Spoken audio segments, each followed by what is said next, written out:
BNP chairperson Khaleda জিয়ার এ মাসেই ফেরার সম্ভাবনা থাকলেও তার ছেলে ও দলের ভারপ্রাপ্ত চেয়ারম্যান তারেক রহমানের দেশে ফেরা নিয়ে সুনির্দিষ্ট কোনো তথ্য দিতে পারছেন না দলটির নেতাকর্মীরা। তারা বলেছেন, তারেক রহমানের দেশে ফেরার বিষয়টি আইনি ও রাজনৈতিক প্রক্রিয়ার উপর নির্ভর করছে।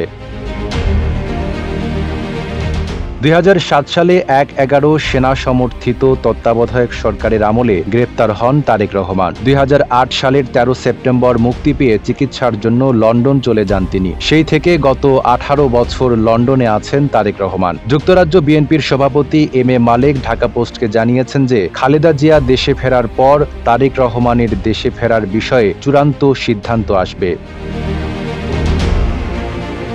২০১৮ সালের ৮ ফেব্রুয়ারি জিয়া অরফানেজ ট্রাস্ট দুর্নীতি মামলায় খালেদা জিয়ার ৫ বছরের কারাদণ্ড হলে তারেক রহমানকে দলের ভারপ্রাপ্ত চেয়ারম্যান করা হয়। সিল্কোর সিল্ক অ্যান্ড শাইন, যাতে আছে আর্গান অয়েল ও ওট প্রোটিনের গুডনেস, যা আপনার চুলকে রাখে হেলদি অ্যান্ড শাইনিং। তখন থেকে লন্ডন থেকেই দল পরিচালনা করে আসছেন তিনি। এর মধ্যে গত বছরের ৫ আগস্ট দেশে রাজনৈতিক পথ পরিবর্তনের পর তারেক রহমানও আগের চেয়ে সুবিধাজনক অবস্থানে এসেছেন। বিএনপির আইনজীবীরা বলেছেন, তারেক রহমানের নামে থাকা ৮০টির মধ্যে ৭৯টি মামলা থেকে এখন মুক্ত তিনি, আর একটি মামলা বিচারাধীন রয়েছে। ফলে এখন আইনগতভাবে তারেক রহমানের দেশে ফিরতে তেমন বাধা নেই।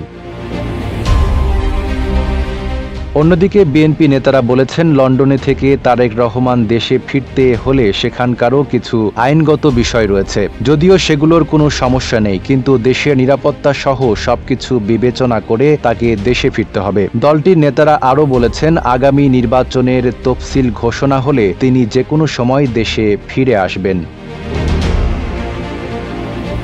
তারেক রহমানের দেশে ফেরা প্রসঙ্গে বিএনপির স্থায়ী কমিটির সদস্য গয়েশ্বর চন্দ্র রায় ঢাকা পোস্টকে জানিয়েছেন, দেশের মানুষ ও দলের পক্ষ থেকে তার ফেরার আগ্রহ থাকলেও তিনি কবে আসবেন তা নিয়ে কখনো আলোচনা হয়নি। এটা একমাত্র তারেক রহমানই জানেন।